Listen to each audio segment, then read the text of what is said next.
Hello friends, स्वागत है आप सभी का हमारे इस यूट्यूब चैनल में। मैं हूं प्रियंका।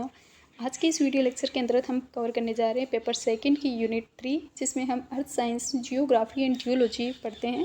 इसके पार्ट 1 है वो वर्ल्ड ज्योग्राफी से रिलेटेड है, पार्ट सेकंड है इंडियन ज्योग्राफी से, और पार्ट जो सी वाला पार्ट है वो राजस्थान ज्योग्राफी का आता है।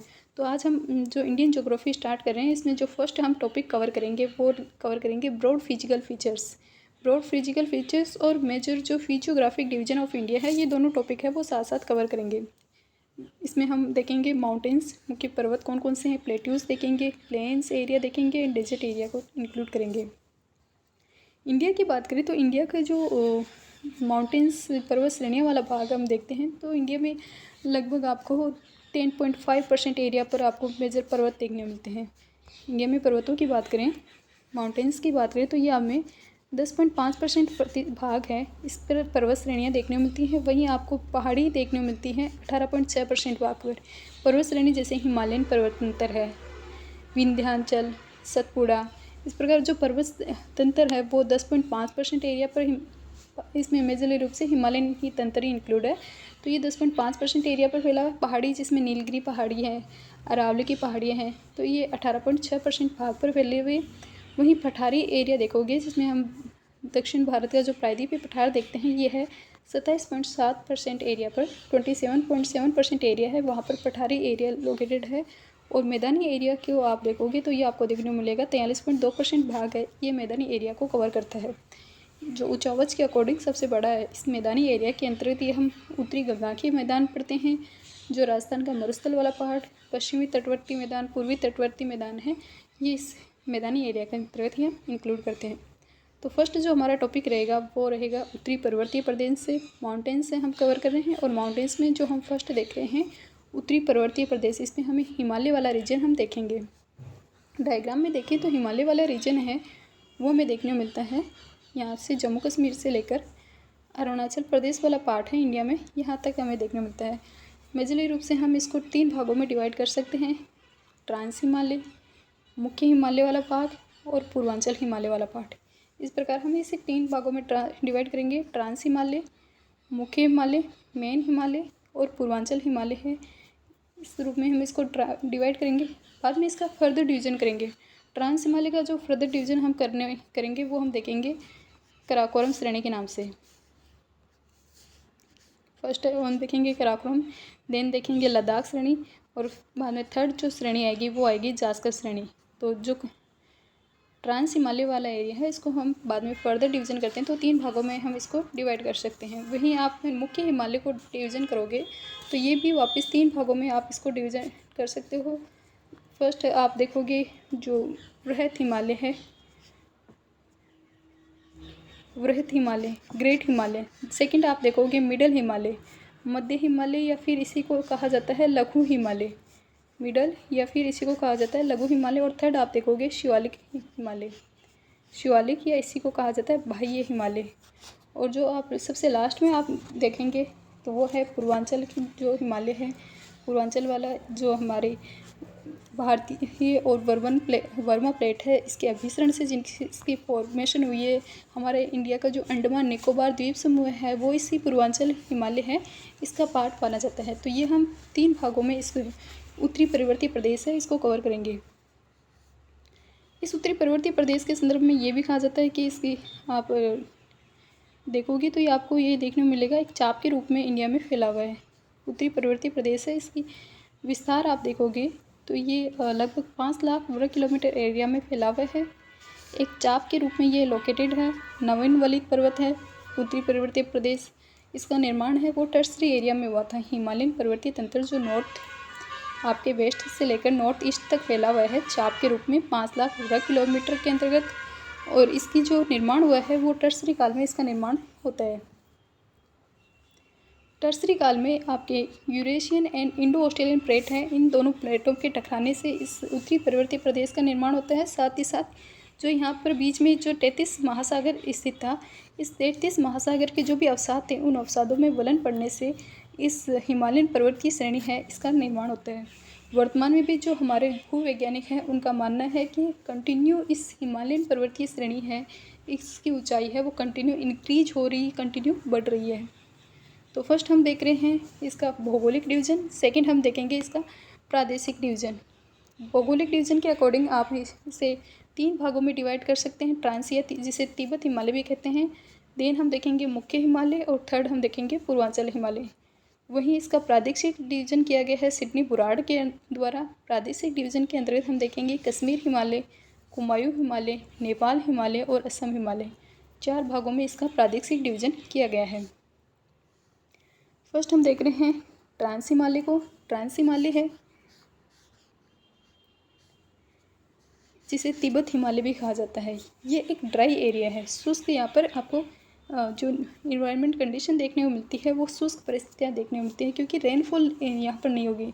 रेनफॉल नहीं है, शुष्क है, तो इस प्रकार आप इसको बता सकते हैं कि ये एक मरुस्थलीय एरिया भी आप इसको मान सकते हैं। थोड़ा जो हमारे लद्दाख पठार वाला एरिया भी यहीं आसपास लोकेटेड है, आपके काराकोरम श्रेणी और लद्दाख श्रेणी के अंतर्गत। तो वो एक ठंडा जो मरुस्थल हमारा इंडिया का है, तो ये जो ड्राई एरिया के अंतर्गत इंक्लूड होता है। ट्रांस हिमालय है वो ड्राई एरिया के अंतर्गत आता है। साथ ही इसका आप विस्तार देखोगे तो आपको ये इसका विस्तार है हमारे इंडिया में लद्दाख वाले एरिया से लेकर आपको ये तिब्बत वाला एरिया है, तिब्बत पठारी एरिया, जो जिसका मुख्य भाग आपके चाइना के अंडर कवर है। तो इस लद्दाख और तिब्बत वाले एरिया में आपको ट्रांस हिमालय है। इसका लोकेशन, इसका विभाजन स्थिति है वो देखने मिलती है। ट्रांस हिमालय की जो विस्तार है ये कहाँ पर लोकेटेड है, तो ये लद्दाख और तिब्बत वाले एरिया में लोकेटेड है। इसको हम 3 भागों में डिवाइड कर सकते हैं, काराकोरम श्रेणी, लद्दाख श्रेणी, जास्कर श्रेणी। काराकोरम श्रेणी जिसकी हाईएस्ट पीक है K2 यानी गॉडविन ऑस्टिन, इसकी हाईएस्ट पीक है जिसकी ऊंचाई है 8,611 मीटर, 8,611 मीटर। साथ ही साथ यहाँ पर मेजर ग्लेशियर लोकेटेड है, हिमनद, कुछ मुख्य हिमनद यहाँ पर लोकेटेड है, जैसे कि आपकी सियाचिन ग्लेशियर है, बतूरा ग्लेशियर है। सियाचिन जो हमारे इंडिया का सबसे हाईएस्ट वार पॉइंट है, सियाचिन ग्लेशियर सबसे ऊंचा सैन्य स्थल है, जहाँ से आपके नुब्रा रिवर ओरिजिनेट होती है। सियाचिन ग्लेशियर जहाँ से नुब्रा रिवर ओरिजिनेट होती है, ये आपके काराकोरम श्रेणी के अंतर्गत ही लोकेटेड है। साथ ही अदर हिमनद भी आप लिख सकते हो, सियाचिन, बतूरा, हिस्कर, बाल्तोरो, बियाफो, इस प्रकार के मेजर जो हिमनद है वो भी आपको इसी श्रेणी में देखने को मिलते हैं। सेकंड आपके आते हैं लद्दाख श्रेणी। लद्दाख श्रेणी की हाईएस्ट पीक है वो है राकापोसी। राकापोसी इस लद्दाख श्रेणी की हाईएस्ट पीक है और इस लद्दाख श्रेणी है, इसका अदर नाम भी हमें देखने को मिलता है कैलाश पर्वत। कैलाश पर्वत जो हमारे हिंदू समाज है उसके अंदर लॉर्ड शिव से रिलेटेड इसको काफ़ी आपके होली प्लेस माना जाता है, पवित्र स्थान माना जाता है। तो ये कैलाश पर्वत है, ये इसी लद्दाख श्रेणी का ही दूसरा नाम है।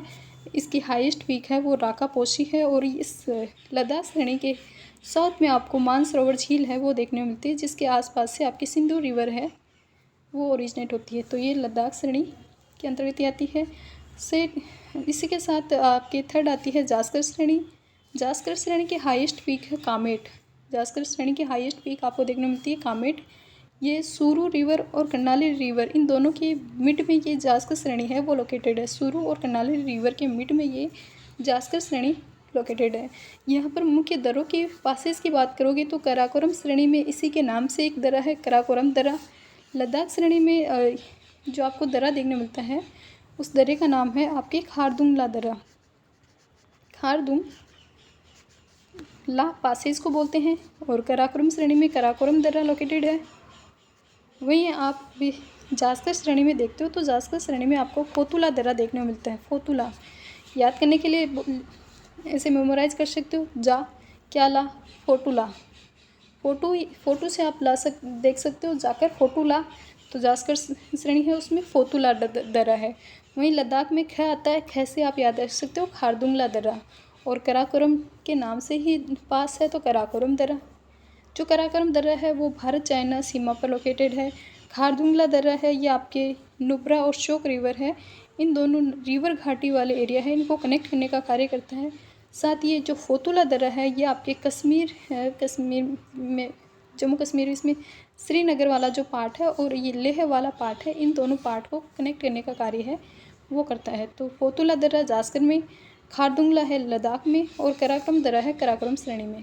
तो ये हमने कवर किया है जो हमारा ट्रांस या फिर तिब्बत हिमालय को। नेक्स्ट हम कवर कर रहे हैं वो है मुख्य हिमालय, मेन हिमालय, जिसमें हम सबसे पहले देखेंगे ग्रेट हिमालय, देन हम मिडिल हिमालय या फिर लघु हिमालय को कवर करेंगे और थर्ड हम देखेंगे शिवालिक या बाह्य हिमालय को। नेक्स्ट हम जो कवर कर रहे हैं वो हम कवर कर रहे हैं मुख्य हिमालय। मुख्य हिमालय में फर्स्ट हम देखेंगे वृहत या हिमाद्री। वृहत हिमालय को ही दूसरा नाम जाते हैं हिमाद्री नाम से। और सेकंड पार्ट देखेंगे मध्य या फिर लघु या हिमाचल हिमालय। और तीसरा हम देखेंगे जो आपके शिवालिक या बाह्य हिमालय के नाम से फैला हुआ है। तो मुख्य हिमालय है ये आपको सिंधु नदी है, सिंधु रिवर से लेकर आपको ब्रह्मपुत्र रिवर तक देखने को मिलता है। सिंधु से ब्रह्मपुत्र रिवर है, इन दोनों के इस रिवर नदियाँ हैं, इनके बीच में आपको मुख्य हिमालय देखने को मिलता है। लगभग आपके 2400 किलोमीटर या फिर 2500 किलोमीटर के जो एरिया है इसके अंतर्गत ये विस्तृत है। सिंधु से ब्रह्मपुत्र तक 2400 या 2500 किलोमीटर के एरिया में फैला हुआ है। इसकी आप विड्थ देखोगे तो इसकी चौड़ाई देखने को मिलती है। इस साइड वेस्ट की साइड में इसकी चौड़ाई है वो आपको 400 किलोमीटर देखने को मिलती है। वहीं ईस्टर्न साइड में इसकी चौड़ाई है वो आपको 150 किलोमीटर देखने को मिलती है। तो वेस्ट में 400 और ईस्ट में 150 किलोमीटर इसकी चौड़ाई है। एक सिक्टेक्सियल मोड के रूप में ये वृहत हिमालय है, वो सिक्टेक्सियल मोड के रूप में फैला हुआ है, आप इसे बता सकते हैं। साथ ही इसके आप ढाल भी मेजर कर सकते हैं। अगर आपसे 50 वर्ड्स में पूछा जाता है मुख्य हिमालय या फिर 100 वर्ड्स में पूछा जाता है तो आप इसके ढाल बता सकते हैं कि इसका पश्चिमी ढाल है वो अधिक इसका जो उत्तरी ढाल है वो आपको अधिक देखने को मिला है, मंद देखने को मिलता है। उत्तरी ढाल है ये अधिक मंद है। वहीं इसका जो दक्षिणी ढाल है इंडिया की तरफ है वो अधिक तीव्र है। इसीलिए जो उत्तरी ढाल में आपको क्या देखने मिलते हैं, ग्लेशियर देखने मिलते हैं। जैसे कि आपके गंगोत्री यमुनोत्री वाले ग्लेशियर हैं वो उत्तरी ढाल में है। वहीं दक्षिणी ढाल है इसका ढाल तीव्र है। और इसकी आप हिम रेखा भी बता सकते हैं कि इसकी पश्चिमी साइड जो इसमें जिसकी आपकी चौड़ाई आप बताते हो लगभग 400 मीटर है इसकी चौड़ाई, जिसमें पश्चिमी साइड में देखते हो तो इस तरह जो हिम रेखा की ऊंचाई है वो भी आपको देखने को मिलेगी 5500 मीटर है। पश्चिमी हिमालय है जहाँ पर हिम रेखा की ऊंचाई भी आपको 5500 मीटर देखने को मिलती है। जहीं आपके इसके ईस्टर्न हिमालय आप जहाँ पर विड देखते हो इसकी 150 किलोमीटर, यहाँ पर पूर्वी हिमालय में इसकी हिम रेखा की ऊंचाई भी आपको 4500 मीटर में ही देखने को मिल जाती है। क्योंकि जो ईस्टर्न हिमालय है यहाँ पर वर्षा अधिक होती है, इसीलिए इसकी जो हिम रेखा है वो कम ऊंचाई पर आपको 4500 मीटर की हाइट पर ही देखने को मिल जाती है। वहीं आपकी पश्चिमी हिमालय जिसमें यहाँ पर ट्रांस हिमालय भी इंक्लूड करते हो जो ड्राई एरिया है, तो यहाँ पर वर्षा है वो रेनफॉल कम होती है, इसलिए इस यहाँ की जो हिम रेखा है इसकी अधिक ऊंचाई आपको देखने को मिलती है। तो फर्स्ट हम देख रहे हैं इस मुख्य हिमालय में ग्रेट हिमालय में वृहद हिमालय या हिमाद्री वाला भाग। वृहद हिमालय या जिसे हिमाद्री भी कहते हैं, इसकी औसत ऊंचाई आपको देखने को मिलती है 6100 मीटर। इसकी औसत एवरेज जो ऊंचाई है हाइट है वो 6100 मीटर है। वही आप इसकी एवरेज विड की बात करोगे तो वो आपको 25 मीटर देखने को मिलेगी। हाइट आप देखोगे 6100 मीटर, विड आप देखोगे एवरेज जो विड है वो आपको 25, एवरेज बताइए औसत बताइए 25 मीटर है। यहाँ पर जो मेजर चोटियाँ देखोगे तो सबसे हाईएस्ट जो चोटी है माउंट एवरेस्ट वो इसी वृहद हिमालय वाले भाग में स्थित है, जिसे नेपाल में सागर माथा नाम से जानते हैं। वहीं तिब्बत में चोमो लुंगमा नाम से इस पर्वत श्रेणी है इसे जाना जाता है। साथ ही आपको इसके हिमालय वृहद हिमालय के पूर्वी वाले भाग में आपको देखने को मिलेगा नंगा पर्वत, और इसके पश्चिमी वाले भाग में आपको ऊंची पर्वत चोटी देखने को मिलेगी नामचा बरवा जो अरुणाचल प्रदेश में लोकेटेड है। तो ये ग्रेट हिमालय वाले भाग में है माउंट एवरेस्ट, नंगा पर्वत और नामचा बरवा वाली पर्वत श्रेणी है। इसी के साथ यहाँ पर मेजर जो ग्लेशियर आप देखते हो गंगोत्री यमुनोत्री संतोपद, इस प्रकार के जो मेजर ग्लेशियर है वो भी इसी ग्रेट हिमालय में वृहद हिमालय में आपको देखने मिलते हैं। नेक्स्ट आता है मध्य हिमालय या लघु हिमालय या इसी को बोला जाता है हिमाचल हिमालय। इसकी खास जो विशेषता आपको देखने मिलती है, इसकी हाइट आपको एवरेज देखने को मिलती है 3700 से 4500 मीटर इसकी एवरेज हाइट आपको देखने मिलेगी। इसके अलग अलग स्थान पर अलग अलग नाम आपको देखने को मिलता है। 50 वर्ड्स में आपसे ये क्वेश्चन पूछा जा सकता है 5 नंबर में। 50 वर्ड्स में मिडिल हिमालय को डिस्क्राइब कीजिए, तो आप इसकी एवरेज हाइट बताओगे कि 3700 से 4500 मीटर की इसकी हाइट है। इसके अदर नाम कौन कौन से हैं, लघु हिमालय, हिमाचल हिमालय। वहीं इस पर्वत श्रेणी है इसे अलग अलग स्थान पर अलग अलग नाम से जानते हैं। जैसे जम्मू कश्मीर वाले एरिया में इसे जानते हैं पीर पंजाल श्रेणी के नाम से।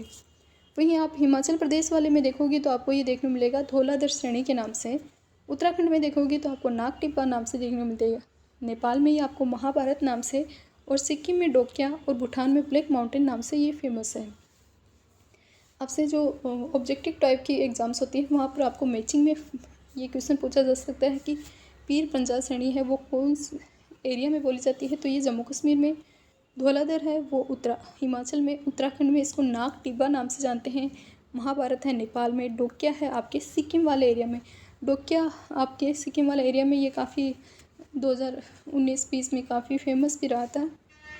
चाइना के साथ हमारा इससे सिक्किम और चाइना के मध्य एक विवाद रहा था, तो वो आपके डोकिया वाला एरिया है, इस मध्य हिमालय का है, और ये सिक्किम में इसको नाम से जानते हैं।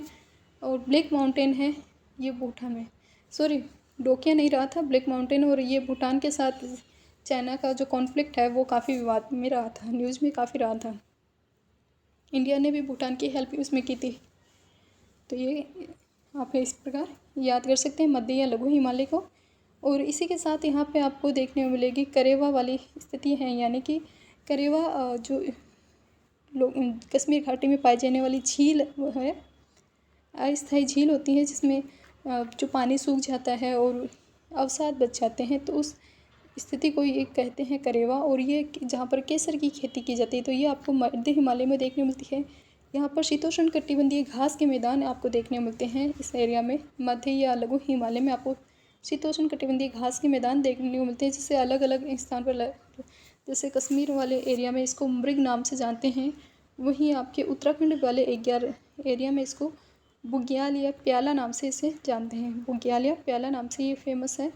तो शीतोष्ण कटिबंधीय घास के मैदान देखने को मिलते हैं। साथ ही यहाँ पर मेजर घाटियाँ देखने को मिलती हैं, जैसे कश्मीर घाटी, कुल्लू घाटी, कांगड़ा घाटी, काठमांडू घाटी जो एरिया फेमस है। तो ये पर्यटन की दृष्टि से भी काफ़ी फेमस स्थान है, मध्य या लघु हिमालय। नेक्स्ट हम जो देखेंगे वो हम देखेंगे शिवालिक या बाह्य हिमालय के संदर्भ में। शिवालिक या बाह्य हिमालय है, इसे भी अलग अलग स्थान पर अलग अलग नाम से जानते हैं। जैसे मिडिल हिमालय को अलग अलग नाम से जान रहे थे, सेम शिवालिक हिमालय को भी जानते हैं। जम्मू कश्मीर में इसे जम्मू की पहाड़ियाँ कहते हैं। उत्तराखंड में इसे धांग या दूधवा नाम से जानते हैं। नेपाल में इसे चूड़िया घाट के नाम से जानते हैं। वहीं अरुणाचल प्रदेश में इसे डाफला, अम्बोर, मिरी, मिश्मी नाम से जानते हैं। तो ये हमने देखा शिवालिक या बाह्य हिमालय। और इसी के साथ में यहाँ पर अस्थायी धाराएँ देखने मिलती हैं, हिमालयन से बहने वाली अस्थायी धाराएँ, जिन्हें चोस नाम से जानते हैं। तो ये हमने कवर किया है शिवालिक हिमालय। इसकी हाइट आप देखोगे तो वो आपको एवरेज देखने को मिलती है 500 से 1500 मीटर की हाइट है, वो इस शिवालिक या बाह्य हिमालय की लोकेटेड है। तो ये हमने कवर किया है मिडल हिमालय। नेक्स्ट हम जो कर रहे हैं वो हम कवर कर रहे हैं पूर्वांचल या शिवालिक हिमालय, सॉरी पूर्वांचल हिमालय। शिवालिक या तो इसी ग्रेट हिमालय का भाग है। पूर्वांचल हिमालय है इसकी फॉर्मेशन किस प्रकार से होती है। पूर्वांचल हिमालय है, इसका निर्माण है, ये भारतीय प्लेट और बर्मा प्लेट है, इन दोनों प्लेटों के अभिसरण से, एक भारतीय प्लेट और बर्मन प्लेट के अभिसरण से इस जो पूर्वांचल हिमालय इसका निर्माण होता है। इसमें जो मेजर पहाड़ियाँ आपको देखने को मिलती हैं वो पहाड़ी देखने मिलती है। पटकोई बूम पहाड़ियाँ लोकेटेड है। नागा पहाड़ी जो नागालैंड में लोकेटेड है। साथ ही आपको मणिपुर पहाड़ियाँ भी देखने को मिलती है। मिजोरम वाले एरिया में मिजोरम या लुसाई पहाड़ियाँ आपको देखने मिलती हैं। कौन कौन सी हैं? पटकोई बूम पहाड़ियाँ, नागा पहाड़ियाँ, मणिपुर पहाड़ियाँ, मिजोरम या लुसाई पहाड़ियाँ आपको इस पूर्वांचल हिमालय में देखने मिलती है। नागा पहाड़ी इसके हाईएस्ट पीक आप इस एरिया में देखोगे तो वो है सारामती नाम से।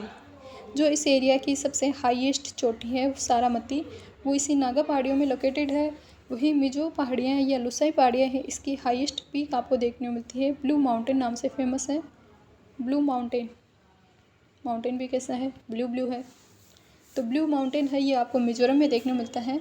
और इसी के साथ आप असम मणिपुर वाले एरिया में आपको लेमातुल पहाड़ियाँ हैं वो देखने मिलती है। वेस्ट में, मणिपुर के वेस्ट में आपको लेमातुल पहाड़ियाँ भी देखने मिलती हैं।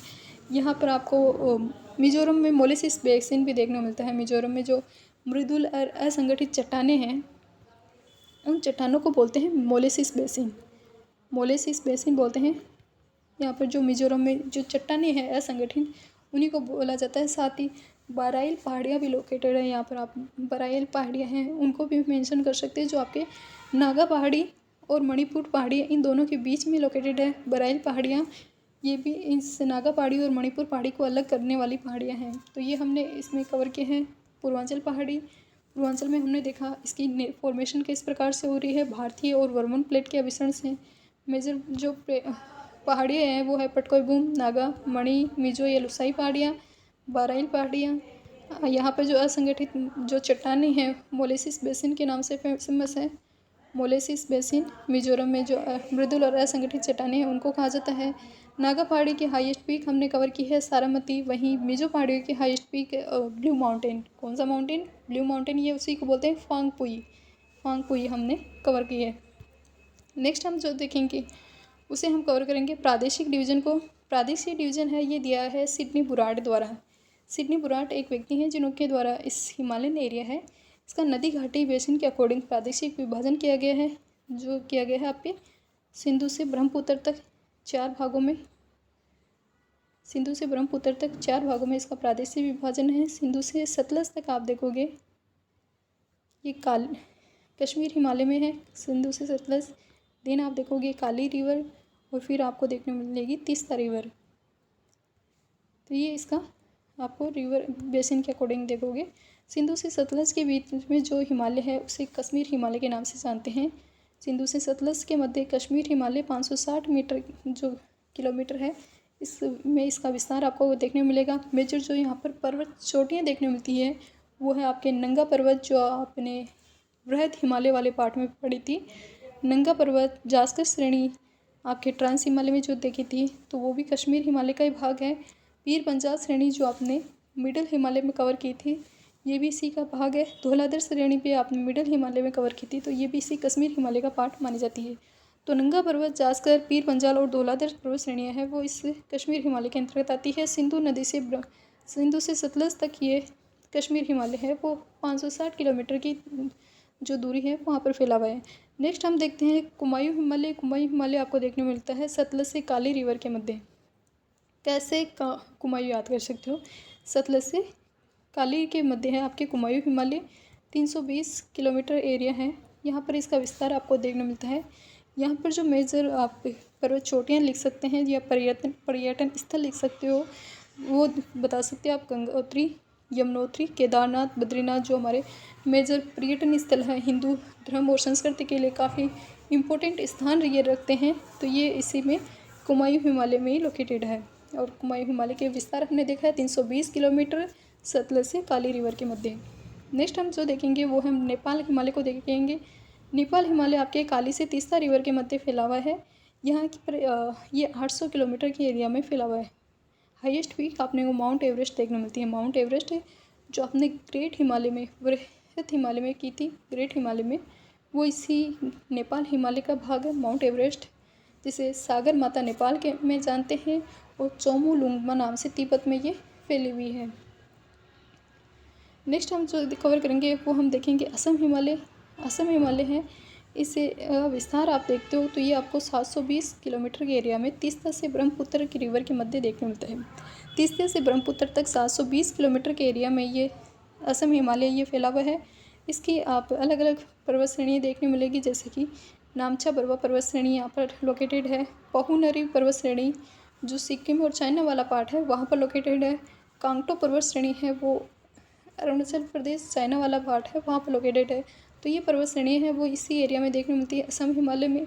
इसका विस्तार आपने को देखा है 720 किलोमीटर यानी कि तीस्ता से ब्रह्मपुत्र रिवर है यहाँ के मध्य ये देखने मिलता है। तो सिडनी बुराट के अकॉर्डिंग जो प्रादेशिक विभाजन किया गया है कश्मीर हिमालय, कुमायूं हिमालय, नेपाल हिमालय, असम हिमालय जो आपके सिंधु रिवर से लेकर ब्रह्मपुत्र रिवर है इसके मध्य फैला हुआ है। सिंधु से सतलज तक कश्मीर हिमालय, सतलज से काली कुमायूं, काली से तीस्ता नेपाल और तीस्ता से ब्रह्मपुत्र असम हिमालय के रूप में फैला हुआ है। और इससे पूर्व हमने भौगोलिक डिवीजन देखा था ट्रांस हिमालय, मिडल हिमालय, पूर्वांचल हिमालय के रूप में। ट्रांस या तिब्बत हिमालय का फर्दर डिवीजन किया था कराकोरम, लद्दाख, जास्कर। मुख्य हिमालय का फर्दर डिवीजन बृहद, लघु या शिवालिक हिमालय।